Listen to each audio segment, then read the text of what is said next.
Welcome. Thank you for joining us for our program, Managing Mental Health Symptoms in the Neurological Population. My name is Helen Liu, and I'm the Programming and Partnerships Manager at Cary Library. Before we begin, I'd like to thank the Cary Library Foundation. Their support enables us to bring programs like today's event to you. I would also like to thank Mass General Hospital Waltham Physical and Occupational Therapy Services and Supportive Living Incorporated, a nonprofit healthcare organization, for partnering with us on this event. If you have any questions, please enter them into the Q&A or chat. This program is being recorded and will be posted to the library's YouTube channel. Now I'd like to introduce our speakers. Jessica Ranford, MS OTR, has been the clinical specialist for occupational therapy and neurology services for Massachusetts General Hospital for 15 years. She has been involved in clinical research and publications regarding stroke recovery and rehabilitation at MGH for the past 21 years. Julie Maggio, PT, DPT, NCS, is the neurologic clinical specialist for the outpatient physical therapy service at Massachusetts General Hospital, as well as an affiliated researcher with the MGH Functional Neurology Research Group. She works exclusively with patients who have neurologic dysfunction and has extensive experience treating patients with functional neurological disorders. Her research is focused on outpatient care of patients with FND, and she actively lectures on physical therapy treatment for FND. Julie is a founding member of the FND Society and is recognized as a certified neurologic clinical specialist by the American Board of Physical Therapy Specialties. Welcome, Jessica and Julie. I'll now pass the mic to both of you. Excellent. Thanks for having us. Thanks so much, Helen. So Julie and I are here today to talk with you about mental health symptoms in the neurological population. And the reason why we wanted to talk about this is there's such a spotlight on mental health nowadays and how we can incorporate a more holistic approach to managing people and giving them a better healthcare experience. Let's see, let's try it. There we go. Okay, great. So first, we just wanted to give a brief overview. What are neurological conditions? So neurological conditions affect the brain as well as the nerves, and they're found throughout the human body and the spinal cord. And some common neurological conditions that Julie and I work with are listed here, such as stroke, Parkinson's disease, multiple sclerosis, traumatic brain injury, dementia, and Alzheimer's disease, migraines, tremors, and ALS. And some of these disorders are progressive, which means they get worse over time. Then there are others where there's an injury that's sustained and there's recovery that happens over time. And then some of these are chronic conditions where symptoms can kind of come and go. But across all of these different conditions is this idea that there are mental health symptoms that can often be associated with these conditions. And so depression and anxiety are the most common mental health conditions that can be present in neurological disorders. And recent studies suggest that 50% of individuals with neurological conditions experience some mental health symptoms, especially of anxiety and depression. And 39% experience depressive symptoms, 34% experience anxiety, and then 35.4% experience both concurrently.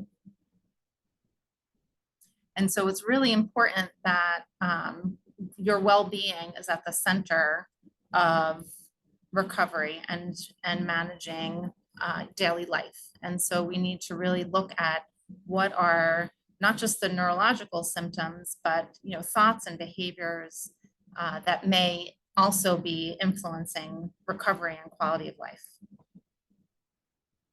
And so we decided we'd share a little bit about two specific neurological conditions where anxiety and depression and other psychiatric symptoms can be present, are most common. And so Parkinson's disease is a neuropsychiatric condition, meaning that it has neurological symptoms and psychiatric symptoms that are both part of the disease process. And it's a disease in which the brain loses the ability to control movement, which can lead to tremors in the hands and feet. But they can also experience cognitive and behavioral changes, including depression and fatigue. And about 50% of patients with Parkinson's disease get depressed over the course of their time with the illness, and 30% can get anxiety. And it's a big part of that is the change in the dopamine or neurotransmitter that affects mood and movement in the brain. And so oftentimes, a really interesting part of this is that non-motor symptoms, so some of those psychiatric and cognitive symptoms often occur before the motor symptoms. So it's really important to be able to be aware of the risk for these psychiatric conditions and what those look like so that you can have an eye out on those and be able to advocate for yourself or a loved one. Stroke is the other diagnosis we thought we'd put a spotlight on because there's such a correlation between post-stroke and recovery and anxiety and depression. And so stroke occurs when there's blood flow in the arteries carrying oxygen and nutrients to the brain that gets disrupted, either by a clot or a burst blood vessel. And stroke can affect motor, sensory, cognitive, visual, and speech abilities. And it's the leading cause of disability in the United States. So there's a large number of people living as stroke survivors.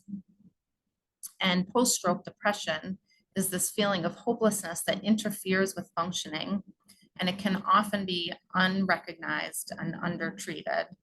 So it's important to really be able to recognize those symptoms. And about 30% of stroke survivors develop depression. It's important to know that depression can occur right away, or it can even occur months or years later. And it's a result from, again, those neurotransmitters, some biochemical changes in the brain due to the stroke. And oftentimes anxiety can accompany that depression. All right, so we'll switch gears a little bit and talk more broadly about the impact of anxiety and depression on quality of life. So I really like this graphic on the right. What this talks about is that quality of life has many different factors that are contributing to that. We all think as physical and occupational therapists initially about the physical impact of neurologic disease on someone's overall quality of life, but there's a lot of really good data that tells us that all of these other components, including emotional health, general health, cognitive functioning, all have an impact as well. And so we've really, as our professions have broadened in recent years, I think more so than ever, to really understand and take into account these symptoms. Even though our discipline, especially I'll speak for the physical therapy side, has really always historically been very focused on the physical mobility impacts, there's a lot more focus now on the whole person and understanding all the factors that go in. We know that people who have anxiety and depression have worse outcomes. They tend to have worse physical functioning. There can be some real problems and overlap between these mental health symptoms and someone's ability to think clearly, which makes it hard to learn new things and hard to concentrate and hard to be in social situations if you're not both enjoying that and also able to function in those situations. So it's bigger than just feeling a little bit nervous. It can really grow and impact. And so screening for these conditions and getting proper treatment is essential so that we don't exacerbate the already present physical symptoms. So we'll switch a little bit here and go directly into what kind of depression and anxiety so that we can talk directly about those. So depression is a condition that causes all of these, or potentially all of these things that you see in this chart here. So it has physical side effects, it has mental side effects, it has emotional side effects. It is something that shows up differently in different people, but an overall decrease in hopeless, like feeling a little hopeless, having changes in your appetite, sleeping too much, feeling sad, even something like feeling irritable, which someone might not necessarily associate with depression, is considered a sign of depression. And I think there's a lot of information out there about how you may become depressed when you receive a neurologic diagnosis, but there's less talked about the fact that often depression is actually part of that neurologic diagnosis and not just a response to the diagnosis itself. So we are going to move forward and talk a little bit about how to address depression. So we'll take a little what we call a mental health minute here and listen to, this is really great short video from the National Institute of Mental Health. So we'll take a listen to this and then we'll talk a little bit more. Got 60 seconds? Take a mental health minute to learn about depression disorders. They cause symptoms that affect how you feel, how you think, and how you handle daily life. Depression should be treated by health professionals. Don't try to handle it alone or treat it with alcohol or illegal drugs. Treatments include psychotherapy or talk therapy, medication, and sometimes brain stimulation therapy. These treatments may also be used in combination with one another. If you think you might have depression, talk to a trusted friend, family member, or healthcare provider. The earlier treatment begins, the more effective it is. Learn more about depression through the NIMH website and take 60 seconds to share this mental health minute to help someone else. In terms of resources, the National Institute for Mental Health is a really good option. It has really digestible information that is short and to the point and not overwhelming. I do think that there's generationally a little bit of a shift in kind of the ability for people to talk about these types of symptoms, the comfort with bringing these things up to their providers. And so I like that this video mentions, like, if the first person that you feel comfortable talking about is a friend versus a provider, that's an okay first step, because that will hopefully help to get us to the point that your providers are aware of these symptoms. We will talk a little bit later on about kind of how healthcare providers manage some of these mental health symptoms. I think understanding as a patient or a loved one of a patient that advocating and voicing your concerns is incredibly important. Occupational therapists especially are really well versed in how to manage these symptoms. And so some of the things you see here, like creating a daily schedule, building in important activities, that's all stuff that an OT could work on as part of your plan of care. And on the PT side, we can help with the depression around the physical activity component. So more about that later, but important to advocate would be the big take home here. And then we'll switch gears to anxiety. So similarly to depression, anxiety looks a little different in every person. It has physical, mental, and emotional consequences that can include things like panic and fear, an overwhelming feeling of nervousness, or an overwhelming amount of worry, which then causes difficulty with concentrating, difficulty with controlling your thoughts, which can lead to things like difficulty sleeping, a feeling of a racing heart, what we would call functional or somatic symptoms, muscle aches, pains, things that are unexplained by kind of common medical findings, but are related to someone's anxiety. So anxiety is not stress. I think it's important to recognize that when we think of stress, while you can have some overlapping symptoms, stress is isolated. It's short-lived. It should be in response to a situation, and you should be able to move past it. We've crossed into this idea of having anxiety when it is not controlled, when it goes on for a very long period of time, when it impacts something you're doing. And so the differences between those two are subtle, but they are different. Stress is usually not something that becomes pervasive and becomes problematic. And stress can even be kind of a positive or negative response. So you might be really excited about something, and that's kind of a stress response, and you're not sleeping, but that's different than excessive worry night after night that prevents you from getting regular sleep. We have very good studies and data that tell us that exercise is actually a really powerful tool for anxiety and for stress. And physical therapists are really well versed in prescribing exercise, but there's been actually some phenomenal studies, like I said, that actually have compared medication to exercise and saw some really good effects with exercise. So something to think about. Similarly to depression, the biggest encouraging factor I think Jess and I can offer you today is to speak up and to advocate and to voice your concerns, and to not be concerned about doing that, and recognize that that's important, and that you're not, oversharing, and you're not being needy by voicing these concerns to your healthcare providers. So we'll do another quick minute here from what is anxiety and how to manage that from the National Institutes of Mental Health. As you approach the podium, your heart rate jumps, your mind blanks, and your chest tightens. You start to feel as if at any minute, you could die. Occasional anxiety is an expected part of life. For a person with an anxiety disorder, the anxiety does not go away. Anxiety disorders can get worse over time. Symptoms of anxiety disorders include restlessness, fatigue, irritability, trouble concentrating, and difficulty sleeping. About 1/3 of U.S. adults experience an anxiety disorder at some time in their lives. Finding ways to relax can help. So can talking about it. Connecting with family and friends can help you cope. If your symptoms don't go away, talk with a healthcare provider. While living with an anxiety disorder isn't always easy, there is hope. With treatment, different types of talk therapy, and possibly medication, you can take back your life. To learn more about anxiety disorders, visit the NI. So some of the things that they mentioned that are important are similar to depression, like we said. So talking with family or friends, advocating, looking into support groups. There's a real role for relaxation activities, which certainly I will speak even for myself as an almost 40-year-old was not a big part of things that we learned when I was growing up. And I actually think that's changing a little bit now. I feel like when you speak with teenagers these days, they're very well informed about how to manage these things. So we can hopefully take a page out of their book and apply it and apply some of those things like having a regular system to manage your stress, paying attention to your sleep hygiene. So sleep medicine has become a really important part of managing adults with sleep dysfunction, and really even more important in adults with neurologic dysfunction, because sleep can be so dysregulated and then go on to impact the entirety of a person's function, which goes back to that overall impact of these things on quality of life.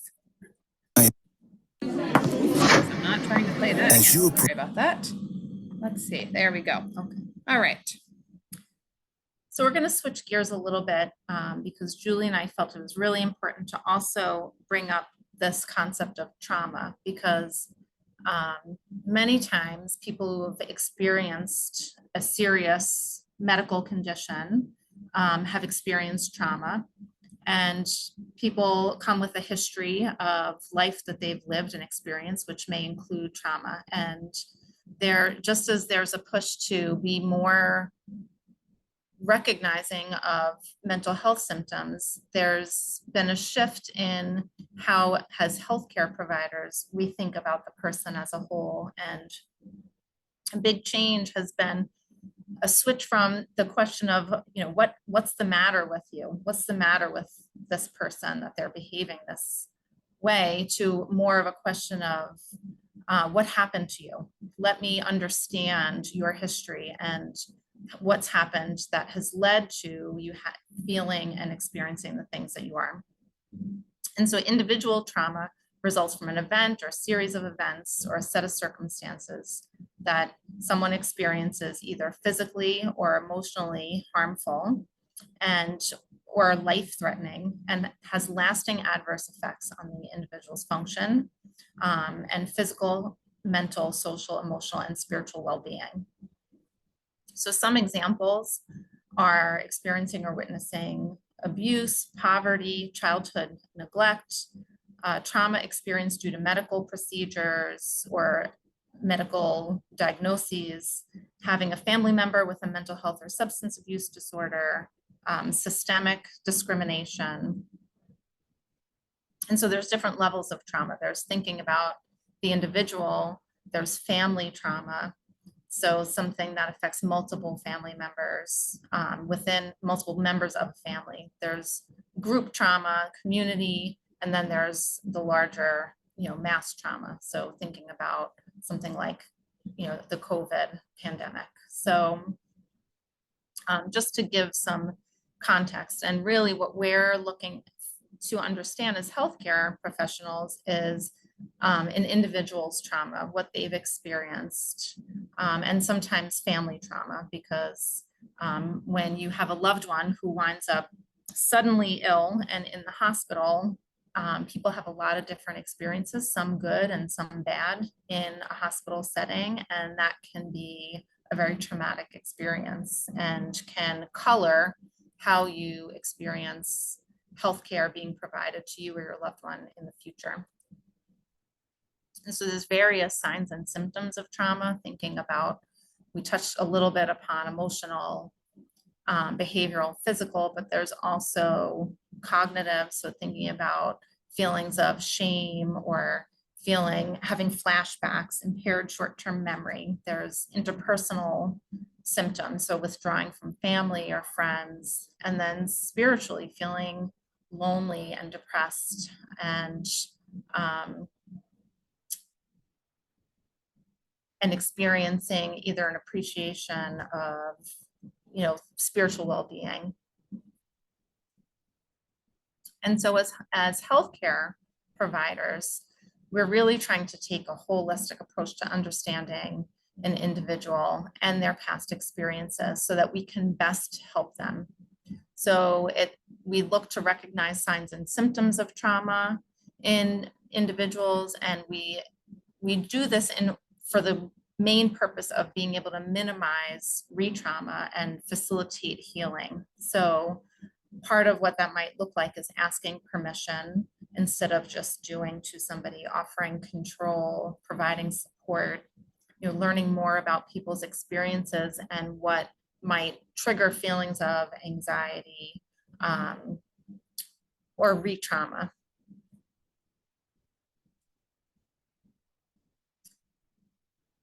And so it's important to recognize that this is an additional lens that healthcare providers many healthcare providers are wearing, and it's definitely been an initiative across Massachusetts General Hospital to have a more trauma-informed approach to our patients and their family members so that we can best help them. And so part of that is we're looking for feedback from you and information. So you are really your own best advocate.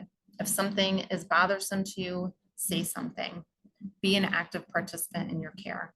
Set boundaries with your care providers about what makes you feel safe and comfortable. In healthcare, we're very vulnerable oftentimes when we're with our healthcare providers, and it's a very personal, intimate space that we're in with them. So it's really important that you feel safe and comfortable. And people may inadvertently do things that don't make you feel that way without realizing. So it's important to advocate. And also, this is also important for you to know so that you understand why different providers may be asking certain questions that you may previously not have been asked. And so what's important to share with your healthcare providers around trauma? If you are finding that you're having some anxiety and depression symptoms that we have listed here, like changes to moods, thoughts, or behaviors, if you're sleeping more, are you engaging in less activities? Are you excessively worrying? Are you limiting social interactions? You're having trouble falling or staying asleep? Any changes from your baseline are worth mentioning to your healthcare provider. I think the other thing that's important is that we as individuals share the things that we feel comfortable sharing that will allow our care provider to have a better understanding of how we are the way that we are and have a better relationship overall. And so just to share a little bit, going back to neurological conditions, thinking about a holistic approach, thinking about mental health conditions that are often associated with neurological conditions, thinking about trauma and how that comes into play. We wanted to share a little bit about what each of our roles do in order to address those things. And so just to kind of outline for you, as occupational therapists, we really look to facilitate a person achieving health, well-being, and participation in life through engagement in occupations or activities, daily activities that are meaningful to you. And so we're really looking at the whole person and what are the things, not just physically, but socially, psychologically, cognitively, that are impacting your ability to do the things that you need to do. And many people don't realize, but occupational therapy actually started as a mental health profession, and much of our training is not just the physical side of things, but also mental health training, so that we really can address the whole person. And so oftentimes when people come in with Parkinson's disease or stroke or any other neurological condition, and they express, emotional or cognitive barriers to their functioning, like excessive worry, difficulty, feeling depressed and initiating activities because of that, or getting stuck in their head because of worries.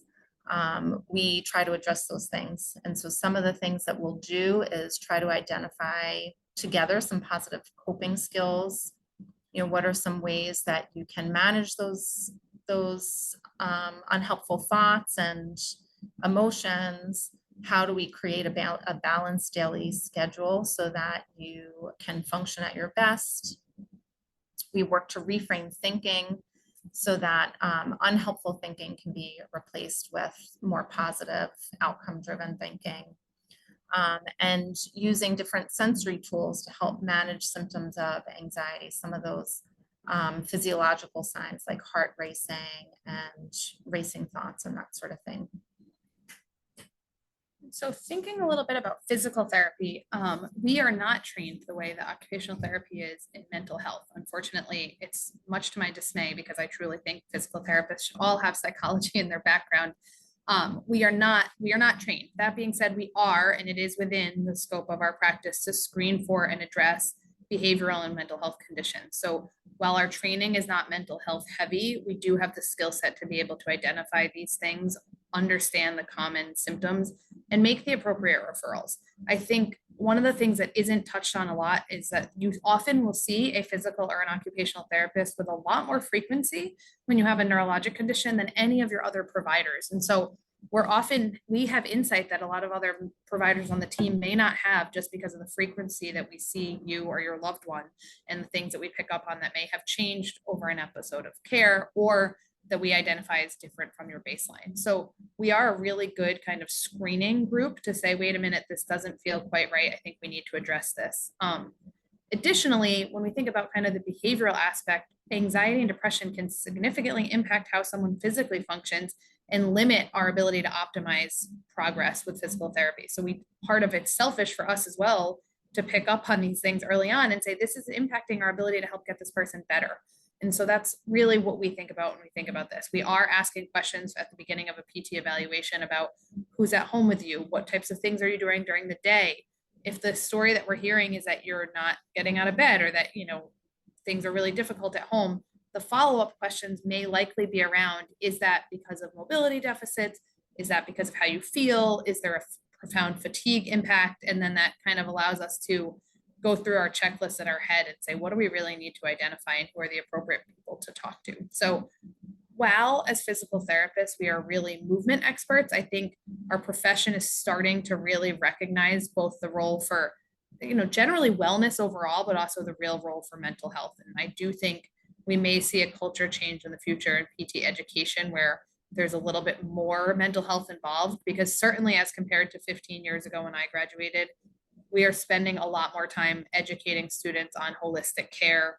People are being educated on trauma-informed care, and none of that was happening even as recently as 15 years ago. So that does speak to the shift that's happening. I also think in general, even in the physician world, in something like Parkinson's, the discussion around these non-motor symptoms is becoming incredibly important and common. Jess and I both sit actually on a multidisciplinary group that evaluates and discusses patients with Parkinson's, and many, many times the conversation is around some of those non-motor symptoms because they have such an impact on the motor symptoms. Similarly to the person post-stroke, we will see it in physical therapy where the patients will say, my fatigue is just so profound. And when you start having the conversation, it's likely that this person is experiencing post-stroke depression, and the neurology team is really good at triaging that. So essentially, the real summary here is we need, as a patient, we want you advocating for you and your loved ones. We want you aware of how common these things are. Mental health conditions are common in a non-neurologic population, and they are more common in a neurologic population because of both the disease process itself and the response to the disease process. The other piece here is that loved ones are not eliminated from the likelihood of having mental health issues that come from being a caregiver, experiencing the disease and the illness as a family member. As Jess touched on, that can be its own level of trauma, and it's important that you find the services for yourself as well. Because while you may not have a disease process going on, supporting someone through a disease process is really, can be a pretty pivotal experience and really often requires some extra support. And recognizing that needing extra support does not mean that you are weak. It does not mean that you are not capable. It just means that that's a component of something that you're experiencing that needs to be addressed in order to be optimally functioning in the world. So we are happy to take some questions from all of you. Jess and I are kind of fairly passionate about this role for mental health. You might see me in another life advocating for PT school education to have more mental health, but we're happy to take your questions. I think we're able to view the chat, so we'll pull that up right now.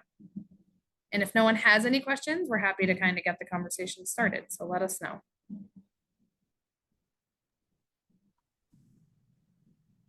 So while we're waiting for people to think about the questions they might have, can you provide some recommendations on how to find support groups, whether you're the one experiencing trauma or depression, or whether you're a caregiver and you need support yourself?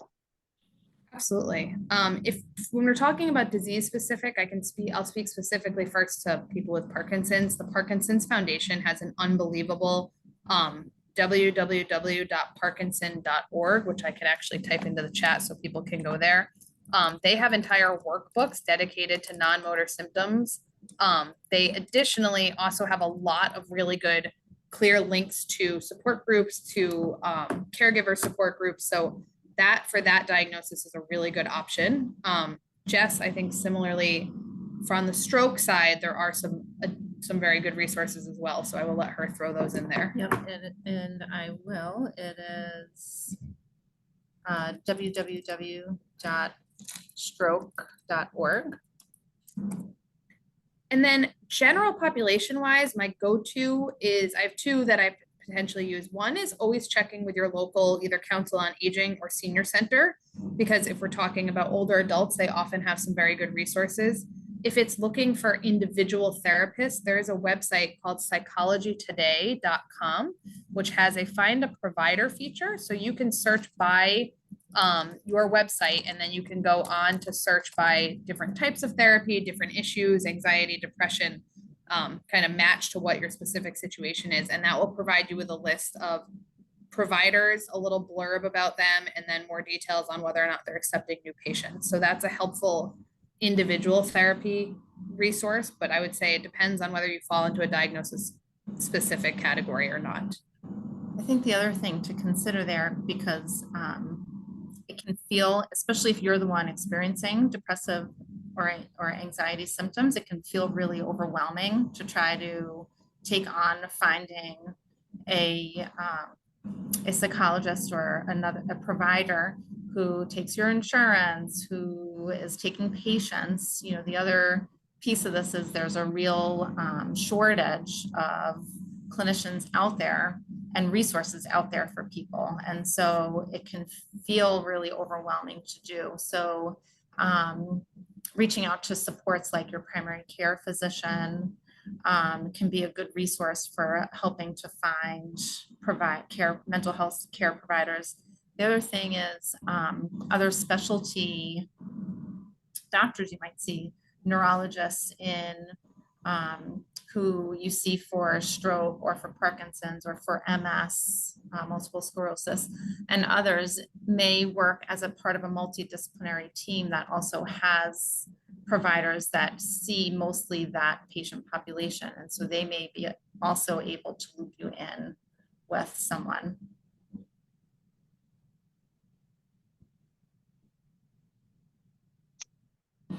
Thank you. Looks like there's a question in chat. Let's see. Q&A rather. Oh yes, here we go. Okay. There we go. Jess and I love this question because we're both pretty deeply involved in the world of FND. So This is a whole talk. I was going to say we could give a whole talk on that.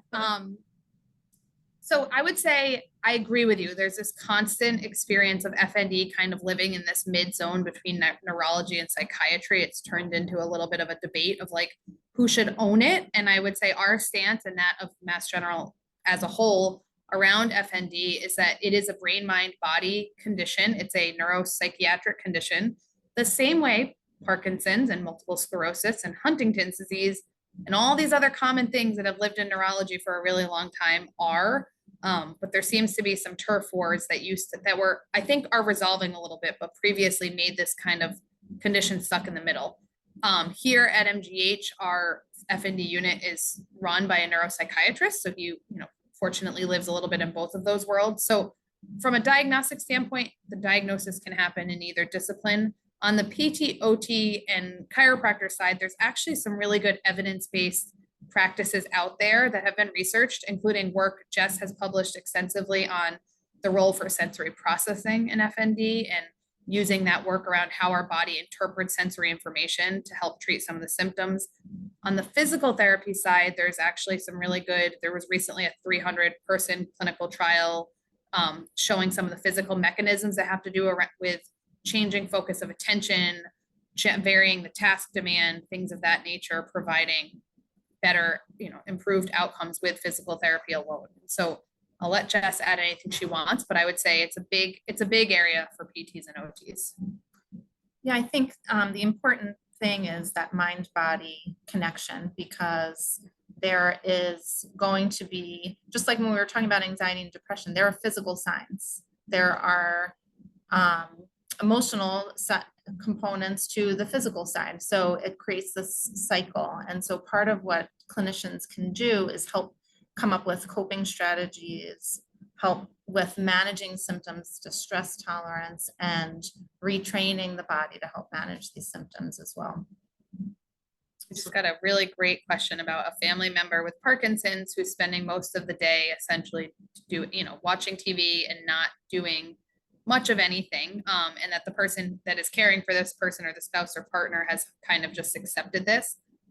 What that sounds like to me is actually a version of apathy, which is or depression, again, part of the disease process in Parkinson's. And it's a challenge because the drive and the motivation is not there internally for this person. And that can, it's outside of my scope to say exactly why, but we know it could be part of the disease process and or reaction to the disease process. But we also know that the more sitting they do, the worse the physical symptoms are going to get. So I would encourage that person to reach out to her care team. So this would be someone where I'd want that spouse or partner to talk to the person's neurologist or to say to the patient, I recognize that this is what you want to be doing right now, but we also recognize the role that exercise and activity has on your quality of life with Parkinson's. And I think we need to bring this up to the neurologist to have a conversation about whether or not, perhaps there's a medication change, perhaps there's something really not super overwhelming that can be done that might just increase the level of interaction that this patient wants to have or increases their ability to engage in exercise. Sometimes with my patients who are really stuck, I try to kill two birds with one stone and get them into a group exercise class that's virtual. So it's very attainable to get to. It doesn't require leaving the house, but it does build some form of connection. And that's a nice starting point. But you bring up a really good point that this is a very typical experience. I would say Jess and I have both seen patients who fit this description exactly. I also just want to add, I really appreciate you bringing this question up because it can cause a lot of dynamic shifts within a couple or between caregiver and loved one, so that, it's how do you understand that this part of this is the disease process, right? That it's a result of, it's just part of the symptoms of the disease, but also recognizing that it's important to try to counteract that in some way. And so I think advocating for other resources, like Julie mentioned, but also thinking about things like couples therapy or having somebody as a mediator to try to help come up with compromises that kind of fulfill both people's needs and desires for that person. Yeah, it's a very good question. I would say, Jess, a question for you. If someone comes into your session and they evaluate them and you have concern for, let's say, anxiety or depression, what's your next step? Who are you going to reach out to and talk to? What's that going to look like for the patient? Yep. So typically for me, that what I'll do is ask if they already have a provider. So do they already see a psychiatrist or a social worker or clinical psychologist that they receive talk therapy with? Have they talked to anybody about this before? Are they on any medications already? And then typically the person that I will reach out to with their permission, obviously, is the physician who referred them to me, which is oftentimes the neurologist, because they can at least help get the ball rolling as far as are there other things from a neurological standpoint that need to be addressed, or are there side effects from medications that they're already on that are, you know, causing some of these symptoms or exacerbating these symptoms. Sometimes, especially with stroke, but in a lot of neurological conditions, that lack of focus and, you know, difficulty concentrating and, you know, lack of initiation and fatigue that looks like depression can also be helped with a medication that kind of helps give them more energy. And so that's usually where I'll start. And then together we'll, between the neurologist and myself and the patient, think about what are the next steps, and then who are the appropriate referral resources for adding another care provider.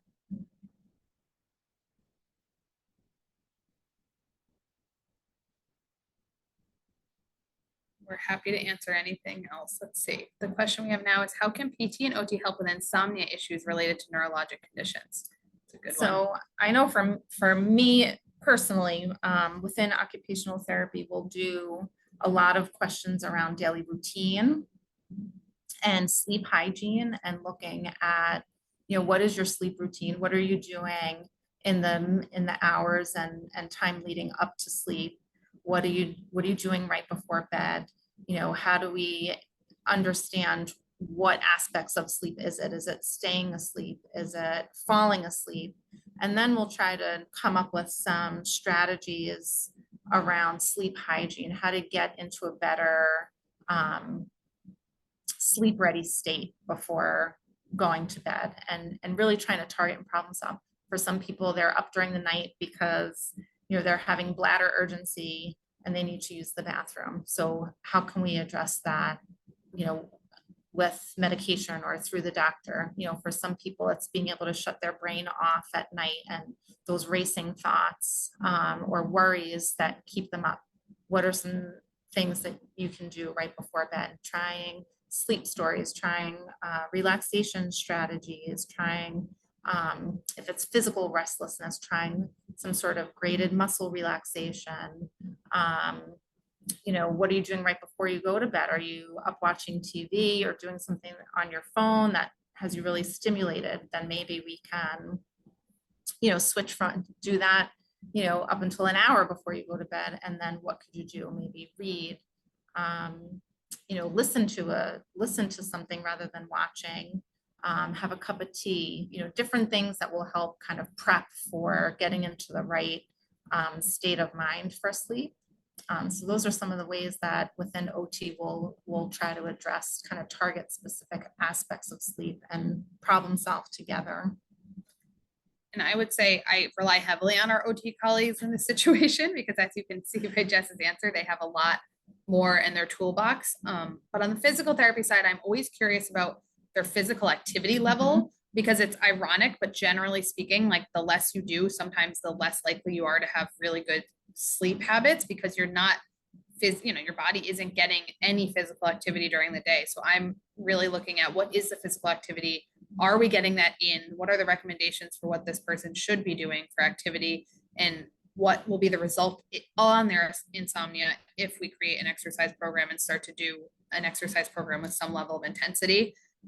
Interestingly, in almost every neurologic diagnosis out there, the evidence is starting to really shift towards more higher intensity activity.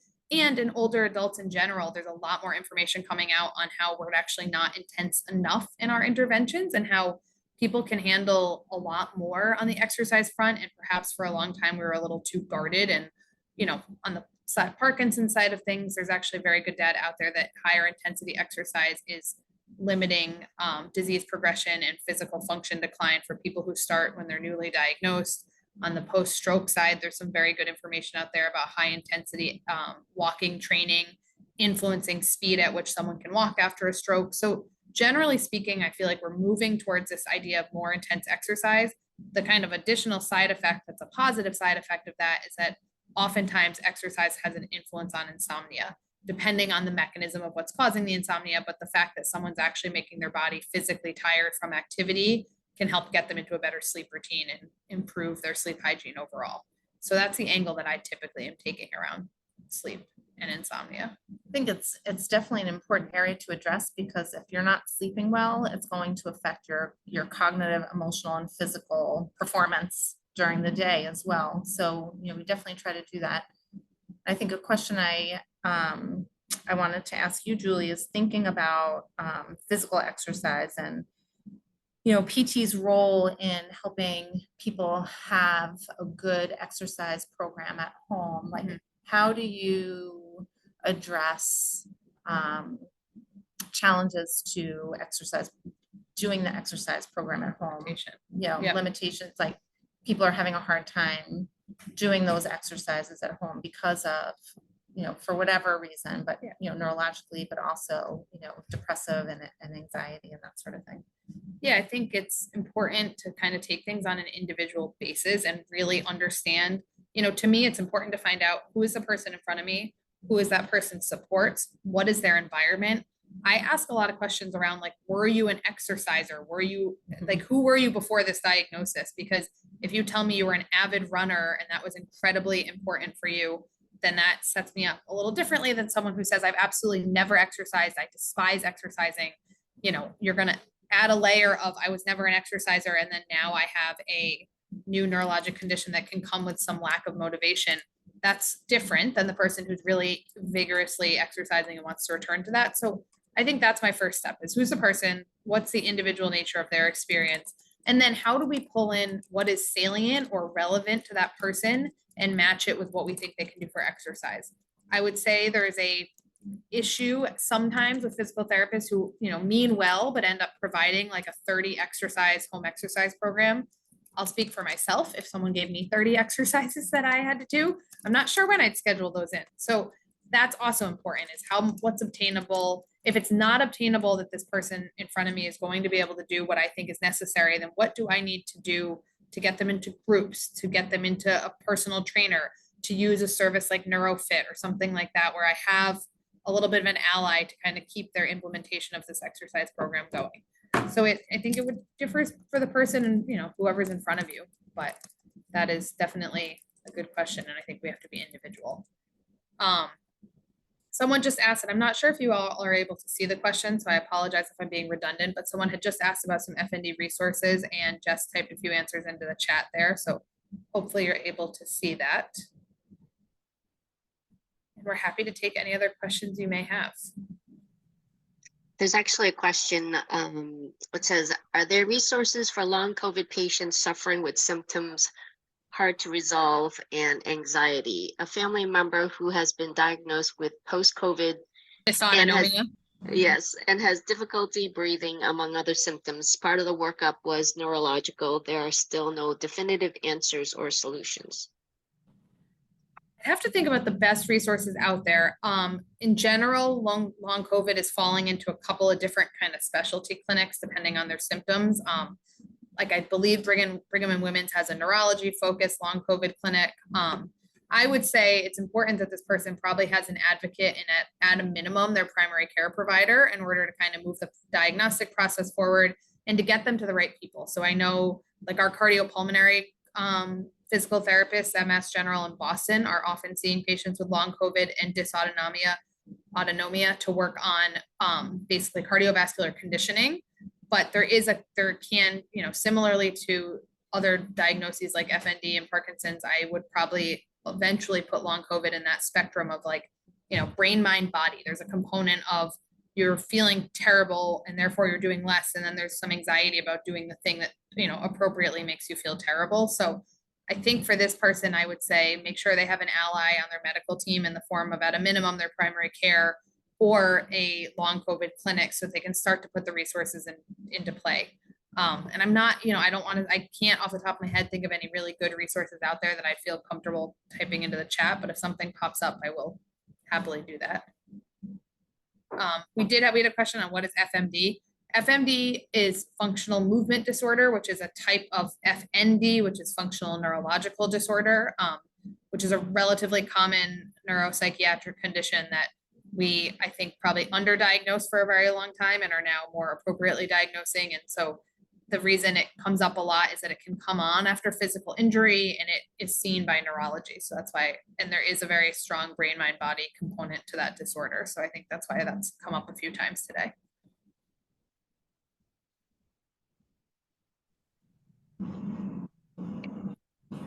Are there any more questions for Jessica and Julie? If not, I wonder, Julie and Jessica, if you could provide either a contact if people have questions that they didn't think of that they want to ask, or if there's a hotline number or something. Yeah, absolutely. It looks like because there's no open questions, I'm not able to type into chat. Let's instead. go to the Right. chat, actually. Yep, hold on, you're right. Sorry, Jess. Thank you. Here we go. So that's available for people. If you have questions specific to this, Jess will also put her email. I would say it's probably the best way to get in touch with both of us. We don't spend all that much time sitting at desks that are near phones, so we're not particularly helpful on the phone, but we're happy to answer your questions via email. I just want to thank you both for joining us today. Thanks for having us. Have a good day, everyone. Stay cool.